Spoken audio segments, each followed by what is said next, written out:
Добрый день, мы на крыльях, записываем очередной подкаст, и сегодня тема подкаста у нас очень непростая. Будем говорить о подпольной организации Раздинат. Это 5 молодых людей, которые в борьбе за остинский язык, за право изучать остинский язык были репрессированы, и государственная машина Левиафан сломала им жизни. Эту тему предложила Агунда Бикоева, которая является внучкой одного из тех, кто был репрессирован. Почему мы эту тему сейчас подняли? Потому что в этом году столетие геноцида остин, и эта тема прямо связана с нашей борьбой за право изучать свой язык, за право называться остинами и быть осетинами. Ну, и помогать нам будет Батрас, который тоже глубоко, скажем так, вовлечен в эту историю. И, насколько я понимаю, Батрас, ты непосредственно на смертном одре разговаривал с... не сказать, что прям на смертном одре, но незадолго до смерти. Я с ним целенаправленно, то есть состоялась поездка, и мы с ним разговаривали.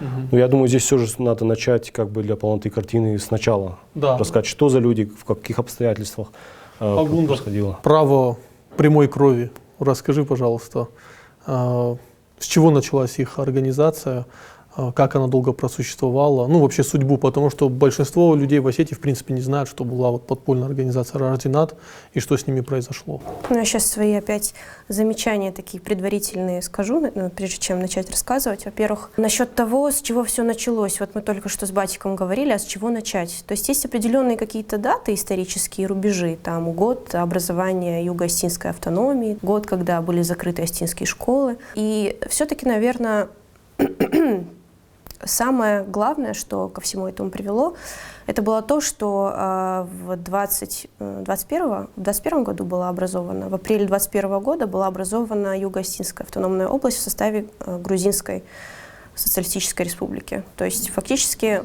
Осетия оказалась разделена в двух субъектах.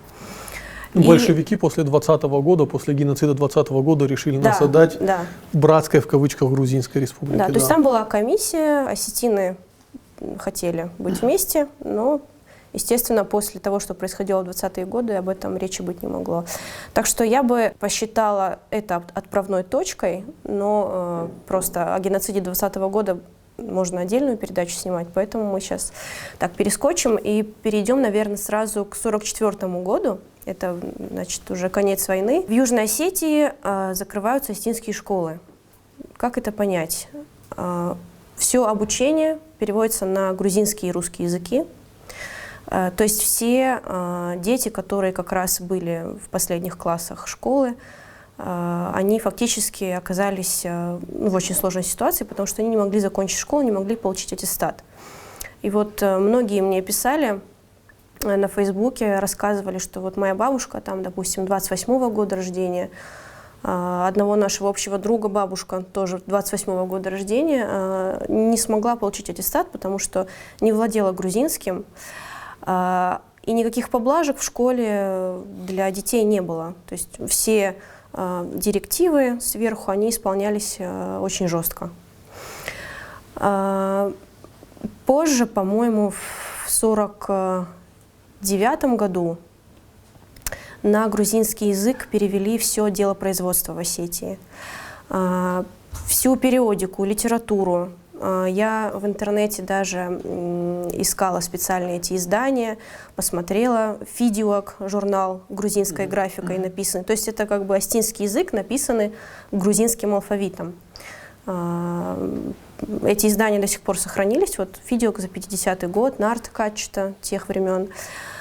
И дед, помню, писал о том, что на севере не могли прочитать ни слова из того, что было написано на юге.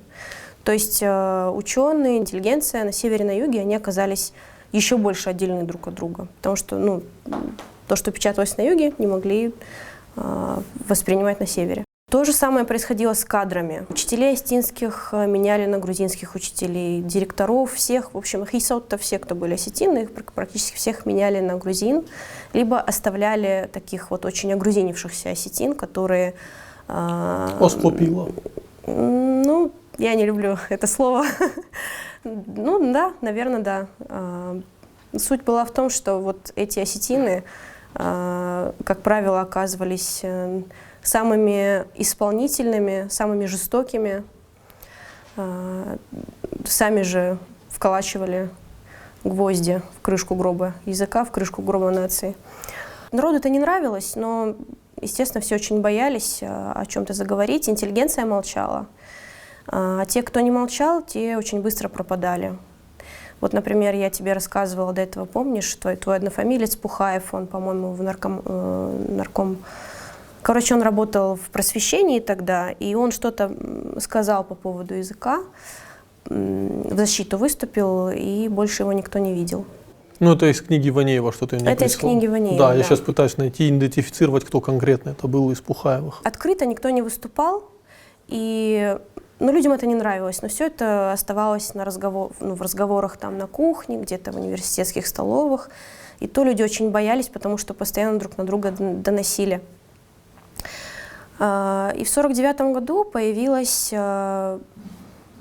как гром среди ясного неба, надо понимать, что это вызвало эффект разорвавшейся бомбы. В городе появились листовки. Листовки были написаны от руки.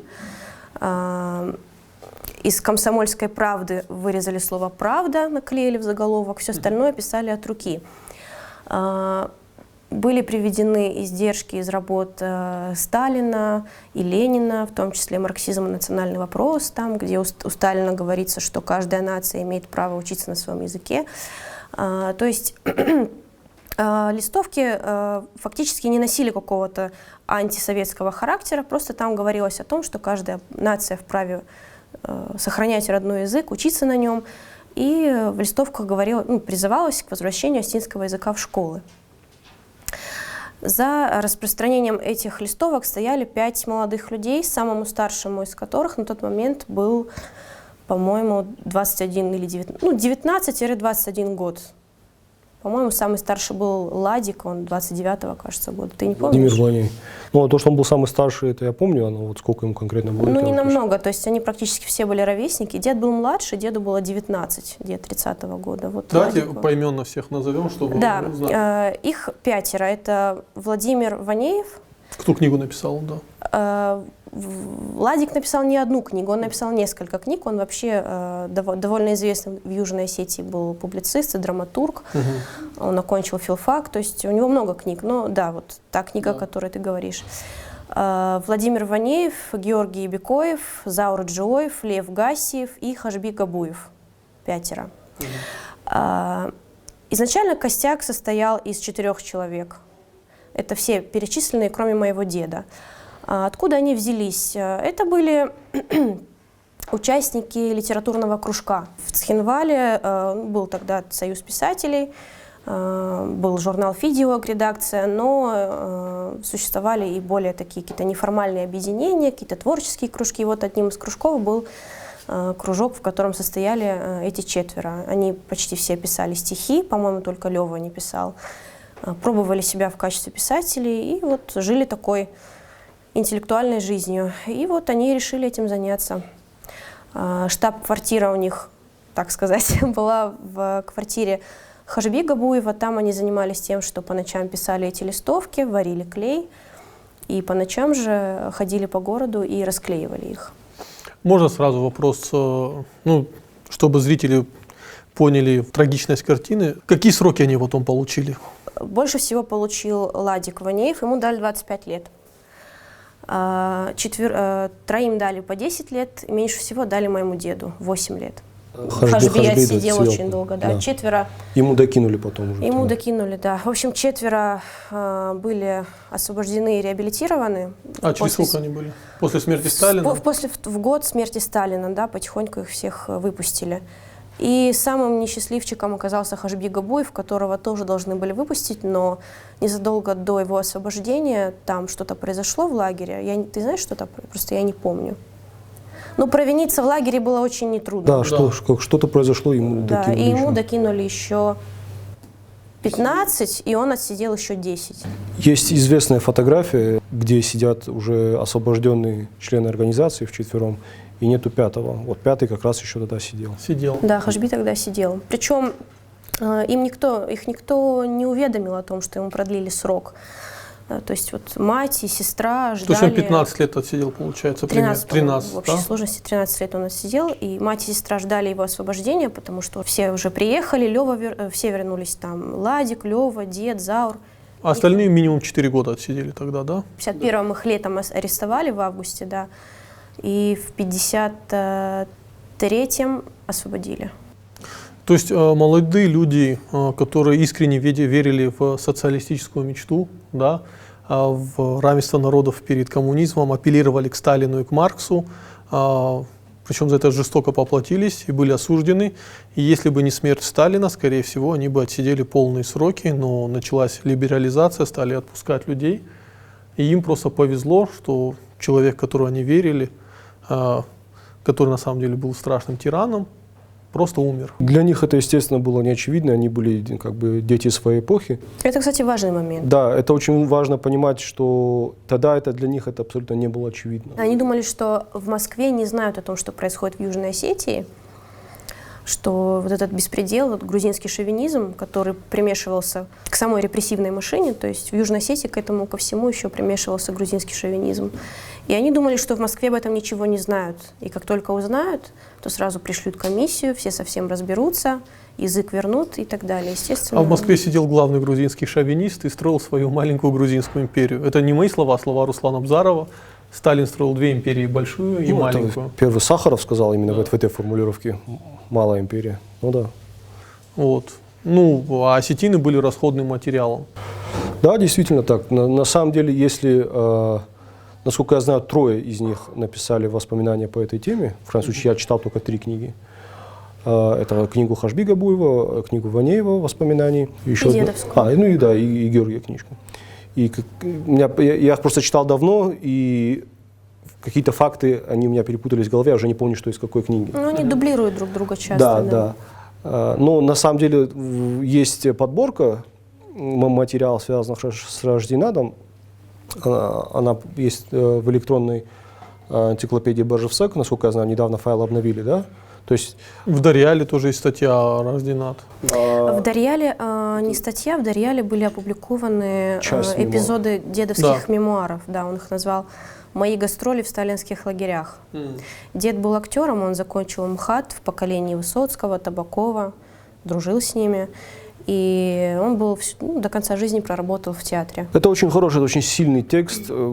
Периодически из него какие-то отрывки я публикую. На самом деле, действительно, вот эти люди, что когда вот ты читаешь их работы, мне очень нравится то, что они преодолевают тот культурный, идеологический, эту атмосферу, которая вокруг них, эта тяжелая, тягучая советская атмосфера, тоталитарная, они ее преодолевают, они при этом не озлобились, но они ее преодолевают, и вот этот процесс их преодоления, они как-то более или менее детально это описывают. И на самом деле, когда ты читаешь их работы, виден вот этот раскол, да, раскол внутри осетинской интеллигенции, вот этой советской, новой на тот момент, интеллигенции, и которая якобы пыталась продолжать традиции старой, но на самом деле таковой не была. Вот недавно в канале «Иллинойс» там была подборка цитат Губадидзе Гурова, да? Об осетинских писателях-поэтах. Да, то есть это же разрыв на самом деле. Это же был в какой-то момент был разрыв. Я поясню для зрителей, там подборка прекрасная. Это советская энциклопедия 1934 года, где о каждом осетинском писателе, Костахи Тагуров, Гадят Исека, Блашка Гуджабеков, о каждом из них говорится, что это националисты, монархисты и прочие. И для советского времени эти оценки, это значило полный, крест. Конечно, потом это все было преодолено, но разрыв произошел, и потом это пришлось сшивать. И то, что сшитое получилось, на самом деле окончательного примирения не произошло. Это очень по текстам видно, потому что они абсолютно не скрываясь, да, они называют по имени, по именам всех тех, кто тогда, на тот момент, там, или смолодушничал, или искренне абсолютно заблуждался. Там нету злобы, но они абсолютно открыто называют имена. И насколько я знаю, насколько я это понял из разговора с Георгием, до конца этот конфликт, этот разрыв, то есть какого-то конфликта не было, но такого примирения. Говори уже прямо, они до конца жизни просто терпеть не могли определенных людей. Ну, понимаешь, там не было какого-то взаимного поливания грязью. Действительно не было. было. Но все равно вот этот Послушайте, конфликт... вы 5 молодых ребят, которые только что поступили в вуз, вы никого не убили, ничего неплохого не делали, вы стали на защиту родного языка, вы выступили против грузинской ассимиляции. Да, за это вас сажают, причем вам дают сроки 8 лет, 15 лет, слава богу, так получилось, что они вышли раньше. И получается, ни один интеллигент, ни один писатель, ни один человек просто не заступился, ни словом не сказал. Заступщики, но очень мало. Ну, мало, да. Ну, это было опасно, это же нужно понимать. Это же опасно было. Это было опасно. Да, это было опасно, потому что, опять же, у всех свои семьи, то есть ты мог за ними поехать. То есть, с одной стороны, действительно... Ну вот один Пухаев, как мы понимаем, отъехал туда, да. Сажали за слово, сажали за слухи. Никто не разбирался, никто ничего не проверял. Вот, можно я такой итог подведу? Вот мы говорим постоянно 2008 год, а получается план «Чистое поле» готовили сразу после Второй мировой войны, когда значительная часть Остин воевала на фронте, в тылу. Их детей заставляли переходить на грузинский язык. Чистое поле в 20-е годы начался. Да, чистое поле в 20-е годы, но уже в рамках советского государства тоже пытались полностью ассимилировать остин, перевести их на грузинский язык, разделить остин, чтобы, это же реально языковой барьер, когда житель Северной Осетии не может прочитать, что там пишут на юге, потому что это выходит на грузинском. Это кроме как целенаправленная попытка уничтожения народа, по-другому нельзя назвать. Пытались оторвать друг от друга и во многом преуспели, конечно. К сожалению, тоже опять мы до сих пор преодолеваем то, что было заложено. А куда Москва смотрела? Вот неужели, почему большевики потакали грузинским националистам? Ты сидел, Сталин.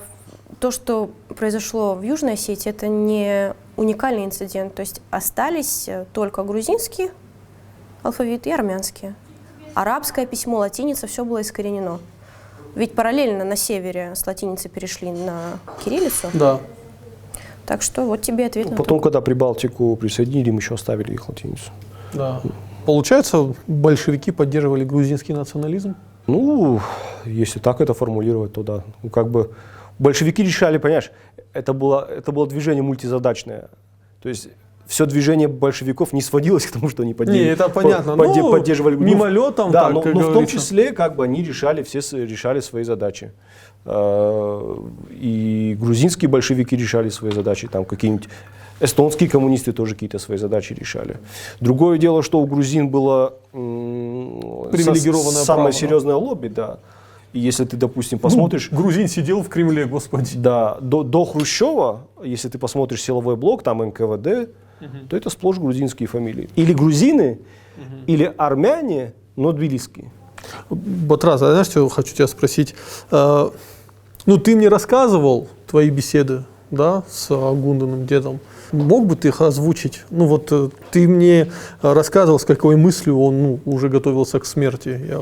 Понимаешь, я естественно, не могу все рассказать, да я уже и не помню все, хотя я вел записи, но на самом деле, когда я пришел к нему, он уже болел, он уже лежачий был, надо дать должную, там абсолютно кристальная ясность ума. Абсолютно. Да. Вообще без юморил много, там, очень такой живой. То есть в нем не чувствовалось никакой дряхлости, он был абсолютно живой, просто видно болезнь все же. Если бы не лагерь, он бы сейчас был жив. Да. Он умер, в принципе, от всех тех болезней, которые он приобрел во время репрессий. А когда я к нему пришел, была очень интересная деталь, он лежал, поздоровался со мной, и какие-то светские разговоры, я объяснил ему, в чем цель моего визита и так далее. А рядом лежала книжка Хазби Габуева. Она вышла не так давно к тому времени, то есть она была свежая напечатанная. И он ее то ли читал тогда, скорее уже перечитывал. То есть ты представляешь, да? Он болеет и читает книгу своего друга, своего соратника. А потом он мне, кстати, подарил эту книжку, она у меня до сих пор дома лежит, и он забыл. Там в качестве закладки использовал письмо Хазби, которое он адресовал ему очень красивым таким каллиграфическим, даже опубликовали. Ты публиковал это письмо, да? Да. То есть у них еще была вот такая переписка. Мажинар Гамбал, так он Да, начинается, да? У них еще была вот такая переписка от руки, все как полагается, у остинской интеллигенции все очень красиво. И он тоже, кстати, 2 слова тоже сказал об этой книге. Ему в целом она понравилась, но у него были какие-то замечания, но я уже не помню, к сожалению, какие к ней. Общались мы с ним об остинских школах. В целом он мне рассказывал, насколько важно это для будущего народа. Но, судя по всему, как мне показалось, ответ на твой вопрос, в конце своей жизни он очень много рефлексировал, очень много думал на тему того, что дальше. То есть ради чего была наша жертва. Да, ради чего мы это делали, ради чего была наша борьба. И, судя по всему, этот вопрос его действительно очень сильно беспокоил. Он мне сказал такую фразу, а кто дальше на Тереш, кто понесет дальше наш флаг, да? Кто будет это? И вот сейчас по факту-то нет остинских школ, да? То есть мы по факту пришли к тому, к чему пришли, школ-то нету. Сейчас даже... одна Аланская гимназия есть. Да, и то она когда появилась, недавно совсем, да? То есть по факту мы оказались в той же точке, но в гораздо худших условиях. Естественно, все эти вопросы его очень беспокоили. Потому что это была его тема, это была его борьба. И вот мы эти как-то вопросы обсуждали, я не знаю, как-то пытался донести его, да нет, не все потеряно. Вот мы здесь, мы понесем флаг. Очень душевная такая беседа получилась в целом. Вообще, из той литературы, которую они публиковали, да, насколько широкий фронт людей был, который их поддерживал? Я понимаю, что там мало людей было. Алекс, смотря в какое время. Вот непосредственно, когда их судили. Я думаю, очень многие их осуждали. Осуждали? Больше поддерживали. Нет, смотри, молча. На уровне, я думаю, широких народных масс была молчаливая поддержка. Но советская власть, тоталитарная система, она требовала от тебя громкого осуждения. Если ты хотя бы писатель или еще кто-то, да. Если ты рядовой человек, да, мог отмолчаться. Но им там всякие разгромы в Союзе писателей устраивали, разбирали. Как это было принято в советское время? Ты написал какое-то стихотворение, и вот они начинали его разбирать. А достаточно ли ты, отражаешь социалистическую действительность? Правильно ты это написано? И вот они начинали тебе перемывать. То есть, как я понимаю, были остины в Союзе писателей, которые громили остин, которых осуждают за то, что они боролись за свой родной язык. Союз писателей... Надо понять, что в принципе интеллигенция – это нормально, когда интеллигенция собачится. Нет, есть принципиальные вопросы. Да, но а теперь представь, еще в то время… Я не думаю, что грузинская интеллигенция будет собачиться по грузинскому языку. Вот не будет этого никогда. Не, я имею в виду, что в принципе какие-то симпатии, антипатии – это всегда присутствует и в мирное время, но вот в то время это приобрело черты настоящего раскола. И ты говорил вначале, что они называют конкретные фамилии, я тоже их назову. До конца своей жизни что дед, что Ладик Ванеев не смогли смириться с тем, что их в свое время не поддержали, например, такие люди, как Нафи Джусойта. Но Нафи был махровый коммунист. Он и был, и до конца жизни И до конца жизни им остался. Надо отдать должное, что когда все перекрашивались, Нафи оставался до конца верен этим идеям. Ну да. И очень многие из гораздо менее известных писателей, которые канули в итоге в небытие, там, самый, наверное, известный Кавказак, да, вот этот поэт. И то сейчас вряд ли, да, кто-то вспомнит. Заступились единицы, и одним из таких людей был Гафес, Гаглойта Федор. Да. Тоже невероятно авторитетный человек. Да. Да. Это был единственный человек, который не побоялся. И ему что-то было за это? Кстати, нет. Он Я точно не помню, по-моему, у Гафеса тоже были какие-то проблемы. Я не помню. Проблемы у него наверняка были. Я не помню, по этому делу ли, но, по-моему, у него тоже были. Не, потом, конечно, это вспоминали, могли вспомнить. Я сейчас небольшую аналогию приведу, может быть, не совсем к месту, но просто вот такие истории, когда люди, вот даже очень великие люди, испугались или не захотели поддержать своего близкого, да, они потом... Просто вы мне сейчас рассказываете, у меня прямо живо вспоминается история того, как величайший спортсмен, но он именно великий не как спортсмен, Мухаммед Али, Ведь во многом он считался виновником в том, что в какой-то момент он не поддержал такого борца за права черных Малькольма Икса, и того убили. Именно потому, что Мухаммед Али в свое время от него отвернулся. Он говорит, это мой, он несколько раз говорил, что это мой самый страшный грех. Я вот отвернулся. Ты понимаешь, от него. Алик, одно дело прям... не поддержать и смолчать, боясь за свою жизнь. Сейчас очень сложно осуждать этих людей, потому что у них были семьи, у них были дети. Людей забирали просто ни за что, как я уже говорила, за слова или за то, что человек не привстал или косо посмотрел. Но одно дело, когда ты хотя бы просто промолчал, другое дело, когда они превращались просто в цепных собак, в цепных псов. И этот вот очень позорный отрывок из Солженицына, когда насчет расстрелять 500 человек. Расскажи ты насчет расстрелять 500 человек. Были определенные лимиты по расстрелам. Да. Лимиты по расстрелам. Да, и Солженицын в качестве одного из примеров этих лимитов приводит именно Осетию и говорит, что там. Когда Коков запросил увеличение лимита на расстрел. 500 для осетин мало, добавьте нам еще 250. Да, мы же как бы, традиционно к Солженицыну, так сказать, нужно фильтровать то, что пишет Солженицын, это 100%. Я нашел же подтверждение, по факту действительно это было так. Действительно, этот конкретный эпизод, это правда. То есть это прослеживается документами. Просили дополнительных расстрелов. Вот и все. Да, мы не до конца здесь убили людей, надо еще раз стрелять. Опять же, есть такой прекрасный паблик Темпламентис Хинвал.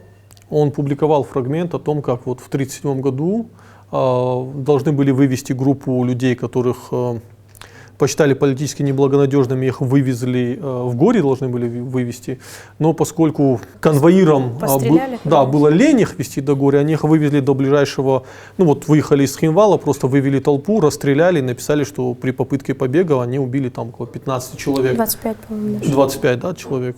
Эти 2 человека похоронены, как довольно серьезные, люди, которые послужили на славу этому государству. Но на самом деле это были кровавые палачи. Да. Вот та же история. Но благо на самом деле, что история вот этой группы, она не закончилась так трагично. Безусловно, один человек отсидел. Они все выжили. Да, это выжили. Не сгнил в лагере, хотя... Условия были очень тяжелые, они тоже описаны. Надо понимать, что те лагеря, эти тюрьмы, это адские условия. Да? Это адские условия. Советские тюрьмы, это Значит, помню, вот куда Ладика отправили, его отправили в Воркуту. Дед отправился в Среднюю Азию, в Казахстан. Но не обманывайтесь, там было не тепло, это не теплая Средняя, это зима, -40 и влажный, как он сам говорил, проклятый мороз, от которого даже сибиряки недоумевали, что это за мороз такой, на котором ты сразу коченеешь, сразу замерзаешь. Сахаров уже описывал в своих воспоминаниях, что он просыпался, когда пытался утром проснуться, у него волосы примерзали к подушке. И он отдирал их Поэтому, все равно они выжили, они написали. У меня вопрос, а листовки остались? Хотя бы один формат той листовки? Они их все... Кто-то из них в книге пишет, что, к сожалению, говорит, не осталось ни одной, и, скорее всего, они, говорит, сохранились, но, говорит, они где-то, говорит, надо искать в архивах грузинского бывшего Об этом пишет НКВД. Ладик. Он же, в принципе, все это собирал по крупицам, потому что осталось у нас самих. А в основном большинство материалов, они сейчас, я думаю, находятся в недрах грузинских спецслужб. Слушайте, в Тбилиси... О 3 томах дела он говорил. В Тбилиси есть музей преступлений коммунистического режима. Да? И, к сожалению, в этом музее нету отдельных 2 комнат, как грузинская элита, пользуясь коммунистическим режимом, вела по факту чистки абхазского, остинского населения. Я думаю, под это дело надо не 2 комнаты, а 2 музея отстроить. Да, как грузины рассказывают свою историю, так как им и это интересно. Помнишь труд немецких авторов? Как же она называлась? «Грузия в тени Сталина» или как-то так она называлась? Да, коротко расскажу, если ты поправишь. Дорогие зрители, грузины на волне декоммунизации, они пригласили группу немецких ученых, чтобы те оценили масштаб репрессий, которые совершили коммунисты в Грузии. Немецкие ученые проанализировали большой объем данных и написали книгу, в рамках которого пришли к выводу, что грузины, пользуясь чистками, которые происходили в стране, на самом деле проводили этнические чистки. В первую очередь пострадали абхазы, потому что доля их среди репрессированных была непропорционально выше, точнее непропорционально высокая по сравнению с демографическим распределением. И осетины в меньшей степени, потому что... Там не столько в меньшей степени, просто сам фокус всей этой книги был больше про абхазов. Да. Там, простим, по-моему, только одна глава написана, и то, там, по-моему, не они сами написали. В целом там осетины мало упоминается. Прикол этой книги не в этом. Прикол книги в том, что на нее вышла очень агрессивная и мощная реакция в Грузии. Немцы очень сильно удивились этой реакцией, и говорят, мы же просто по документам работаем. И появился какой-то объем рецензий, и они решили скопом всем ответить, и из их ответов на их рецензии, из рецензии на рецензии, появилась еще одна книга, то есть это 2 книги. И вот вторая книга — это просто ответы на те тезисы, которые грузинские ученые им преподносят. Они просто во второй книге начинают по фактам. Вот здесь вы не правы, там-то не правы.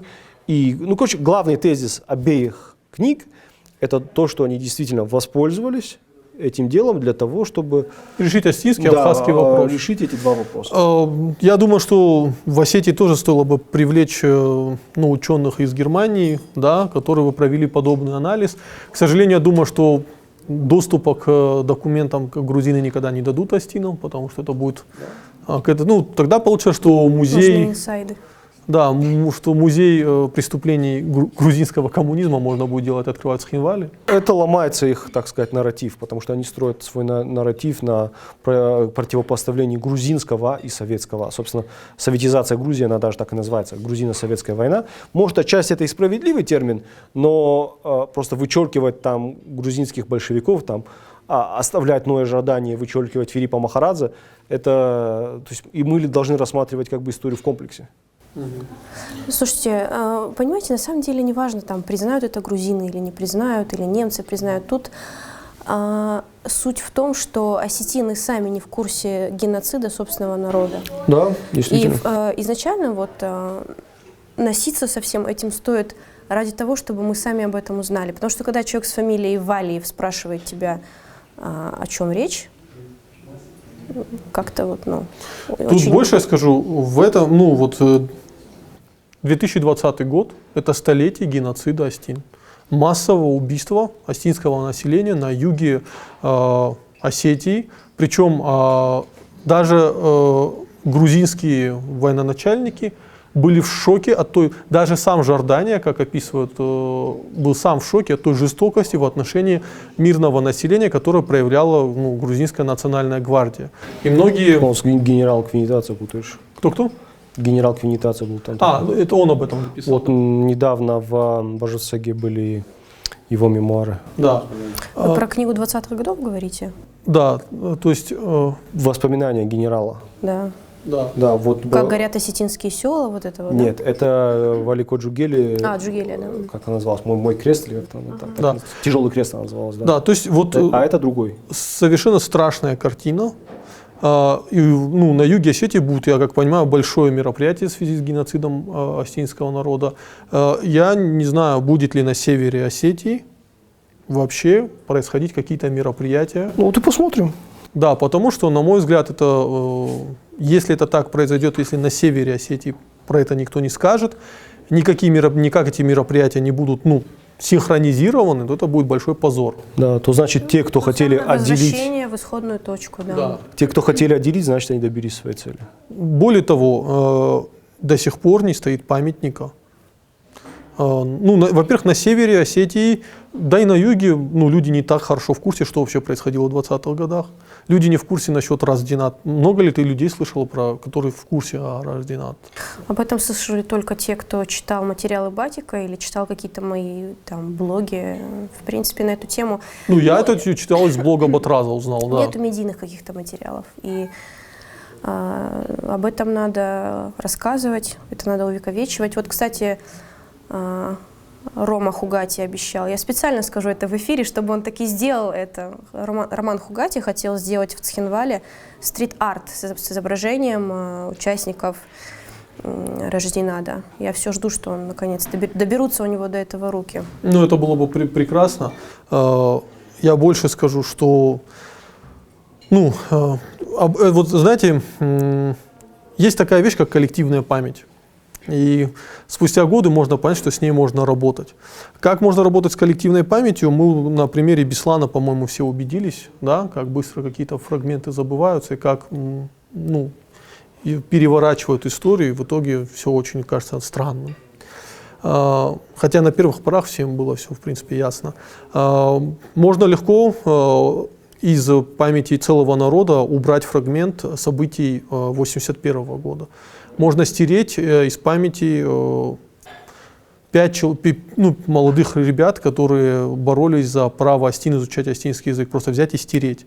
Можно стереть из памяти осетин события 2020 года, самое крупное массовое убийство за сотни лет, которое происходило. То есть страшнее с нами ничего не происходило. То есть и это все вот, ну, стирается. Многие могут, ну, посчитать меня, Алик, ты вот опять ругаешь коммунистов, почем зря, но стиралось это все при них, потому что это не укладывалось в прекрасный Что-то и сейчас это стирается. И сейчас продолжается, да, это стирать из нашей памяти. Недавно назвали гору в Осетии в честь Фиделя Кастро. Вот сегодня я где-то прочитал, в ленте было, в честь какого-то партийного или НКВДшного функционера назвали гору, опять же. Постоянно вот в честь какого-то там сил специального назначения гору назвали. То есть, да, это все хорошо, но елки-палки, ну нельзя, не знаю, памятник, чего-нибудь, или хотя бы провести какие-то передачу, снять, публичное какое-то мероприятие с разнесением того, кто боролись за вас. Вот, ну, в смысле, за вас как осетин. Я понимаю, Фидель Кастро боролся за революцию во всем мире, это все хорошо, но вот за вас кто конкретно боролся, почему нельзя сделать о них чего-то? То, о чем мы говорили, недавно даже проводили опрос, и главе задавали вопрос про книгу истории, допустим, и новейшие, там, и речь шла о том, что туда вошли какие-то исторические факты не только Северной Осетии, но и Южной. Да, смысл, наверное, вообще должен быть единый учебник. Да. Кто должен заниматься этим? Ну, у нас есть прекрасный институт СУЭКСИ, Да. у нас есть прекрасные историки, тот же Руслан Бзаров. Конечно, нужен единый учебник, потому что я вспоминаю, как мы в школе учили историю Осетии. Прекрасная книга Руслана Бзарова и Марка Блиева. Вот, но, во-первых, учителя истории, для них это закрытый фрагмент, и мы их проскакали. Я не знал про то, что было массовое уничтожение осетин 2020 года, я про это вот мы даже не разговаривали. Я много знал про там битву на Неве, Александр Невский и прочее. История Осетии в школе — это вот про скифов, про сарматов, и дальше раз так и провал. Да, когда-то вот были, потом провал, про, не знаю, про прекрасную плеяду генералов, про... От сарматов к Исекле. От сарматов сразу, да. От сарматов сразу к там, в 50-й год Советский Союз, надои, колхозы и вот прочее. Вот. И единый учебник нужен, и если Вячеслав Зелимханович, ну, я всегда буду хвалить его за инициативы национального ТВ, Аланской гимназии, ну, логический путь стоит продолжить и создать единый учебник, и все-таки сделать так, чтобы на севере Осетии события 20-х годов тоже не прошли мимо, потому что, ну, это будет очень странно. Очень важно, чтобы в школах обеих Осетий, в Южной и в Северной Осетии, учились по одним учебникам. Да. Чтобы дети формировались в рамках единого пространства смысла. Более того, власти Южной Осетии делают шаги. Например, мы вспомним, как президент Южной Осетии Бибилов просто 1 сентября, начало учебного года, первым перенес из-за бесланских событий сразу на 5 число. Там даже дискуссий не было. То есть власти Южной Осетии как бы всегда, ну, демонстрируют того, что нету ни Южной, ни Северной Осетии. Я поэтому всегда говорю Юг и Север Осетии, а не Южная и Северная Осетия. Нам тоже надо избавляться от этого. Вот. Надо, чтобы со стороны Севера Осетии тоже вот все это происходило. Потому что ты приходишь 8 августа 2008 года на ну, мы посчитали важным прийти на Аллею Славы. Молодой парень Агузаров, который поехал в Цхинвал, который никогда до этого в Цхинвале не был, и там погиб. Ну, возложить ему цветы, ну, и там больше никого не было, только вот группа, кто самоорганизовался, пришли. Да, я бы хотел видеть, не знаю, высокопоставленных, уважаемых людей, которые пришли, вы тоже отдали честь этому парню. Короче, есть много поля для работы, поля для деятельности. Возвращаясь в Радждинат, такой вопрос. Какой вывод мы можем сделать из этой истории и почему нам важно вот эту историю этих 5 молодых людей рассказывать? Я единственное, что добавлю, что на том, что они отсидели, они вернулись, история не закончилась. А продолжение было в том, что уже после смерти Сталина, уже при Хрущеве, они попытались донести до руководства страны необходимость объединения Южной и Северной Осетии в единый субъект. Написали письмо, как полагается. Я даже сейчас вот нашла этот отрывок. Это была петиция на 30 страниц от имени организации. Это был 60-й год. Они написали лично Хрущеву. И тогда дед мой учился в Москве, в МХАТе, и лично отдал письмо помощнику Хрущева. Сейчас вот зачитаю прям. Хрущев вызвал в Москву руководителей Северной и Южной Осетии Кабалоева и Козаева, но, увы, они доложили генеральному, что живут с грузинами хорошо, и объединяться осетинам незачем. Более того, они предложили привлечь Ванеева к уголовной ответственности. Кабалоев и Козаев? Да. Да, и Ладик после этого пошел и закопал все в лесу, все свои бумаги. Потому что думал, что его опять посадят. Да. Они в воспоминаниях, они все отмечают, что изначально они видели, что вполне благосклонно смотрят на эту инициативу. Это был второй пункт. То есть первый пункт был вернуть осетинский язык, вторым пунктом было, таким уже более таким, какой-то мечтой, наверное, было объединить Осетии, да. Вот Белял Кабалоев, Белял Кабалоев, я на него смотрю больше как, с позитивной точки зрения, учитывая Рокский туннель и прочее. Понимаешь, один и тот же человек, он может и негативную роль выполнять, и позитивную роль выполнять. Да, вот объясни мне, пожалуйста, с чем это связано, что Козаев и Кабалоев говорят, что надо их посадить, этих ребят? Потому что, опять же, здесь идеологическая сторона тоже вопроса возникает. Они же реально испугают, то есть если начнутся движения, то есть если в Москве где-то что-то разузнают, что здесь какое-то низовое какое-то движение, могут опять полететь головы, могут кто-то пострадать, в том числе и они сами. Ладно, скажите, мы живем с грузинами хорошо, объединяться Осетиям не надо, зачем привлекать людей к уголовной ответственности? Ладно, вы и так, ренегаты, поставили крест на осетинском объединении осетин, да, но хотя бы не шкварьтесь до конца. Нет, смотри, опять же, ты сейчас осуждаешь с позиции сегодняшнего дня. Мы-то знаем, к чему все пришло. Для них это не было очевидно. В крайнем случае, Белар пробивал вопрос туннеля, и, может быть, ему этот вопрос казался важнее, чем вот сейчас сиюминутно. Вопрос туннеля, он, безусловно, был важен, и в этом колоссальная позитивная роль Кабалоева. Да. Но 81 год, и вот этот фрагмент, конечно, это серьезно перечеркивает. Опять же, человек не состоит, знаешь, если мы будем в историческом, даже Сталин много хорошего сделал, да? То есть нельзя, то есть один и тот же человек, он может выступать в негативной и в позитивной стороне. Надо просто отделить зерна от плевел, да, и в чем хорошее за это хвалить, в чем плохое за это осуждать. И спокойно к этому относиться. Если был действительно такой момент, то это плохо, то это было недальновидно.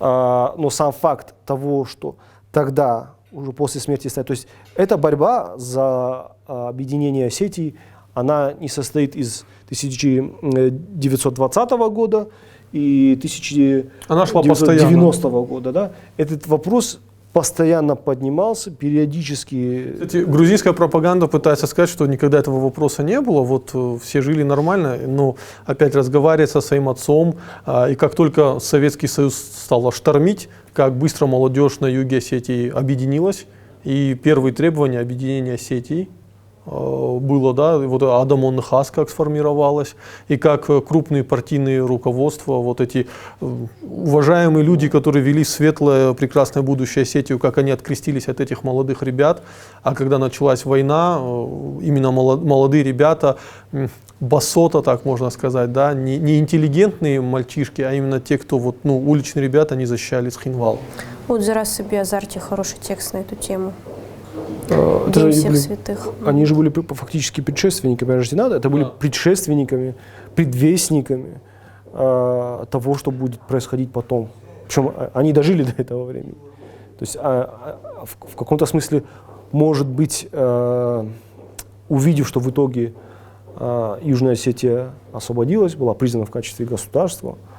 Я просто не помню сейчас годы смерти всех, кто-то в 10-м умер, кто-то в 11-м, но большинство, последних из них, кстати, Ванеев. Ванеев в 15-м умер, дед в 10-м. Да, в конце 10-го. Лева и Хашби, Лева и Заур, они не дожили. Ну, Хашби точно дожил бы, потому что я помню, что Хашби и Георгий, они, по-моему, рядом.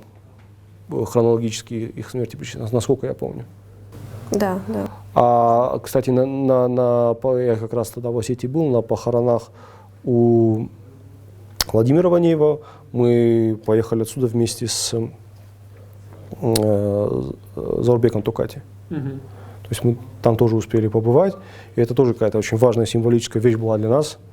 Как бы Заурбек пришел, нам надо ехать, и вот мы поехали. Так вот, к чему я всю веду эту, значит, к чему весь этот мой долгий монолог? Эта проблема, она не возникала только 2 раза. Она не возникала в конце 20 века и в начале 20 века. Она периодически всплывала. И только лишь колоссальное давление сверху ее тормозило. Но когда давление пропало, все это выплеснулось наружу.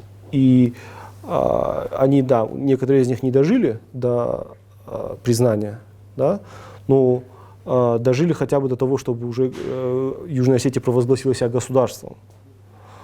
И это очень важный момент, то есть увидеть плоды своих каких-то трудов. Другое дело, что, опять же, вот этот вопрос, что дальше, вот да, вот мы достигли какого-то уровня, мы увидели результаты, на 90-е годы наша борьба прошла не зря, но что дальше? И вот этот вопрос их очень беспокоил. И очень важно, чтобы сейчас, сегодня, национальная интеллигенция в 2 частях Осетии, во-первых, как-то этот опыт, сделать из него какие-то выводы, она должна осознать это, и та их борьба, то, какую Осетию они хотели видеть, да, все-таки приблизить к реальности, да. Их борьба, она должна быть продолжена. Их борьба, она не заканчивается в 50-х годах, она не заканчивается в 60-х годах, она не заканчивается в 80-х годах. Пока есть осетины, их борьба, которая была и перед ними, и после них, и будет после нас, она должна продолжаться. Это борьба за осетинскую самость, борьба за то, чтобы осетины оставались осетинами. Пока существует человечество, осетины должны существовать. Это же национализм, Батрас. Не знаю, может быть, назови как угодно, только как это, называй как хочешь, но не кидай в это. Ну, если все-таки более конкретно, то хотя бы просто, чтобы люди свою историю знали. Я же говорю, вот геноцид... Надо начать с Южной Осетии, они же отдельное государство, и могут совершенно спокойно инициировать вот, даже хотя бы учебника истории. Ну, опять же, принципиально важно, чтобы этот учебник истории писался совместно, потому что, давайте вспомним, ну вот сейчас, вот есть Руслан Бзаров. Руслан Бзаров — это вот человек, который, будучи молодым историком из Баку, во время войны в Южной Осетии просто взял и приехал на юг Осетии и поддержал, вот просто словом поддержал освободительную войну Остина от грузин. Мало кто из остинской интеллигенции сделал так же. Я думаю, что у него... Даже Васо засомневался в какой-то момент, я помню.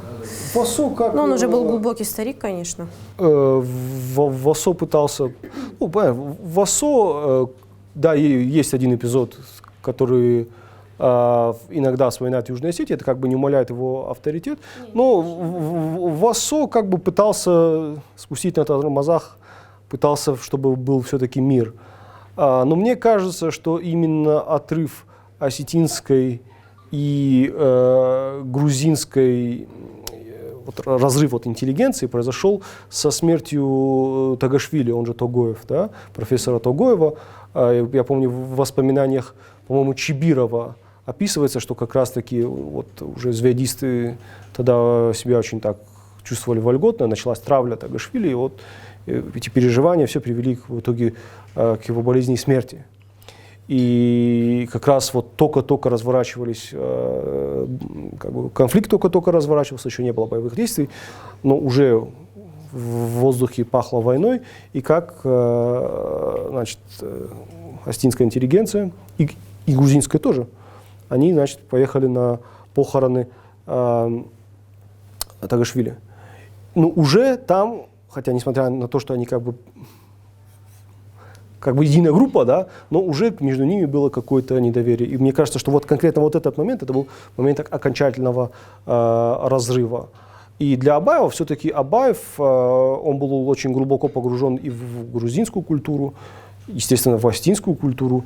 И мне кажется, что лично Абаев очень тяжело переживал вот этот самый разрыв, о котором я говорю, потому что это был разрыв и в нем самом, и вот этот разрыв, он прошелся по многим людям. Да, чтобы никто неправильно не понял, никто не радуется, что была война. Я вот, извини, перебью тебя. Но Абаев всегда делал однозначный выбор в пользу осетинской культуры, осетинского пути, потому что это Абаев, это реально наше светило. Давайте еще раз назовем имена этих молодых ребят, которые боролись за национальное будущее остинское, в надежде на то, что их борьба будет продолжена. Владимир Ванеев, Георгий Бекоев, Заур Джиоев, Лев Гасиев и Хашбик Абуев. Вот, по крайней мере, представители этих фамилий уже, да, должны как бы внести список, что у них есть такие бесстрашные вот родственники. Но, в принципе, эти люди, как бы, они вышли за пределы своих фамилий. Ты понимаешь, это-то и больно, когда тебя человек по фамилии Гасиев там, или Джиоев, или спрашивает о том, о каком геноциде идет речь, или Валиев, то у меня просто ломается мозг. Или Санакоев, еще хуже. Я помню, я как-то писал, у меня была такая мысль о том, что на самом деле вот эта организация, да, и все то, что они делали, они спасли честь целого поколения остин, целого поколения остинской интеллигенции тем, что они не побоялись, они встали.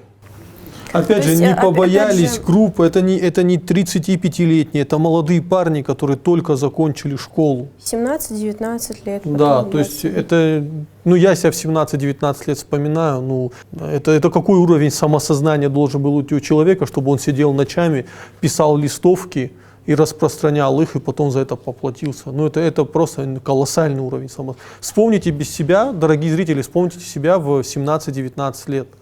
Думали ли вы об этом? Просто, чтобы понимать. Надо на самом деле читать книги, читать эти диалоги, которые они воспроизводят, как они отвечали, как они стояли на суде. Что очень важно, когда их судили, их все время пытались рассорить между собой. МГБ Грузии работала очень на то, чтобы их между собой... чтобы они начали давать показания друг на друга. Да, и независимо друг от друга, все пятеро, ни один не повел себя как крыса. И это вот ты читаешь, и аж прям дыхание перехватывает от того, как они друг другу как-то сигналили, какие-то моменты. Допустим, они когда были в пересыльной тюрьме в Тбилиси, то есть еще пока шло следствие, они находились в пересыльной тюрьме, как они там друг друга случайно увидев, потому что заключенным не разрешалось друг друга видеть, и даже если шли по коридору, допустим, двое заключенных, вместе со стражей, то там были такие кабинки, в которых заталкивали, чтобы они друг друга не увидели. И читаешь, как они случайно друг другу какие-то сигналы доносили. Допустим, один раз ночью Ладик услышал, как брат моего деда, Саша Бекоев, которого тоже осудили по делу Рожденат. Надо понимать, кстати, сейчас я отвлекаюсь, но важно сказать, что сели не только эти пятеро. Их вычислили сразу почти. Допустим, на Ладика ордер пришел в мае, но взяли его в августе. Тут нужно понимать, что Цхинвал того времени это в село. Цхинвал это и сейчас как бы все друг друга знают, а тогда знали все. То есть все друг друга знали, и вместе с этой пятеркой посадили еще очень много людей. Например, посадили Катю Джиоеву, студентку, посадили вот Сашу Бекоева, старшего брата моего деда. А их за что сажали? За то же самое. И сколько в итоге всего людей посадили? А это есть книга Владимира Ванеева, называется «Люди, помните о нас». Книга, которую он собирал также по крупицам, потому что материалов, списков, они все в Грузии. И вот Владимир Ванеев, он долгие годы собирал все это и выдал книгу, в которой он рассказывает. Книга в память обо всех репрессированных в Южной Осетии. Но я вот к чему говорю, то есть они... Такое ощущение, что они пытались посадить как можно больше людей по этому делу, прежде чем поймали непосредственно саму группировку. И вот он... Ты забыла группировку. Ну, они сами друг друга так называют. Да, но 5 молодых ребят, которые просто сидели и писали. Так им в итоге дали статьи, там, как называлось это, типа они готовили вооруженное восстание, чтобы свергнуть советскую власть. Я формулировку точно не помню, это определенная статья, там 58-я, у нее же много подпунктов. Да. Вот, например, на Ладика навесили там, ну, все, что можно было навесить. Он об этом вспоминает, как шел суд, где прокурор обвинил их просто во всем, вот все, что можно было по пунктам, все на них повесили. Но я все хочу про этот момент рассказать, когда Саша Бекоев ночью пел «Додой».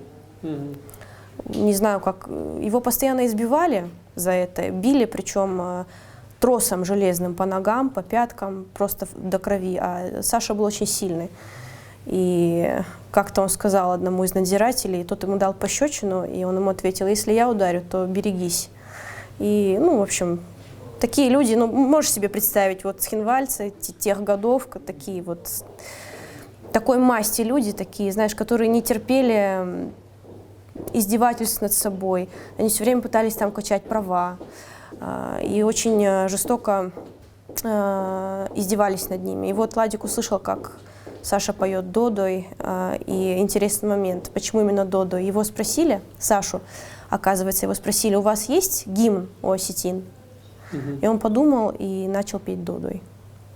И вот ради, ну, книги, причем все, стоит почитать хотя бы ради таких моментов каких-то. Это очень сильный момент. Я даже больше скажу, я не раз в Москве был на театральных постановках, где читали письма и воспоминания людей репрессированных или людей, попавших в плен.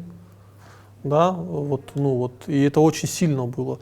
На мой взгляд, Остинский театр, да, если неофициально, или Дегорский театр, или Ронский театр, да, хотя бы какая-нибудь там, просто люди должны объединиться и сделать постановку, где люди просто зачитают то, что люди рассказывают. Потому что именно так мы это можем укоренить в национальной памяти. То, что прочно пытались оттуда, ну, не допустить туда. Если кто-то хочет как бы ознакомиться, есть интервью, я сейчас вспомнил, Гурама Карсанова, он незадолго до смерти Владимира Ванеева, он сделал с ним большое, за что ему большое спасибо, действительно. То, что он дал нам возможность послушать этого человека, то, что остались кадры с ним, это очень важно для будущих поколений. Я тоже всем советую посмотреть интервью Гурама Карсанова с Владимиром Ванеевым. Ну, я думаю, тогда мы подойдем к завершению этого подкаста. Да. Все выводы сделаны, как бы наши. Да много свои можно выводы рассказывать. Очень много можно бесконечно рассказывать об этих годах в лагерях, о том, что было после, о настроениях, о личных отношениях людей. Но это надо читать, этого всего просто не расскажешь, да. Выводы, знаешь, как мы не просим кого-то сделать выводы, мы просим ознакомиться с историей этих людей, чтобы для вас не было удивлением, когда вам говорят о них. Точно так, чтобы люди не удивлялись, когда там о событиях 2020 года говорят. Если вы, ну, не знаете своей истории, то, ну, в этом большая проблема. Историю надо знать не только в прекрасные моменты, но и довольно тяжелые моменты, потому что именно в тяжелые моменты формируется народ. Именно уничтожение Остин в 20-х годах и до этого сколько столетия крестьянских восстаний Остин, да, ну вот, да, на примере моей фамилии читаешь, как в 1865 году некто Михаил Пухаев пишет наместнику царя, что грузинские реставы отнимают у нас землю, потихоньку передвигают границы своих земель и захватывают нашу землю. Параллельно Илико Пухаев пишет письмо князю Павлоданову, если я не ошибаюсь, о том, что ты такой-то, такой-то, влез вези провизию, иначе мы тебя убьем, как убили незадолго до этого еще одного князя грузинского. Если не знать эту историю конкретно, то, наверное, ты не будешь знать историю своей фамилии, историю своего рода и историю Осетии, историю борьбы Осетии. И поэтому борьба за осетинское национальное самосознание, она идет и будет идти, пока мы живы. На этом, думаю, завершим наш подкаст. Спасибо, что оставались с нами. Переходите по ссылкам.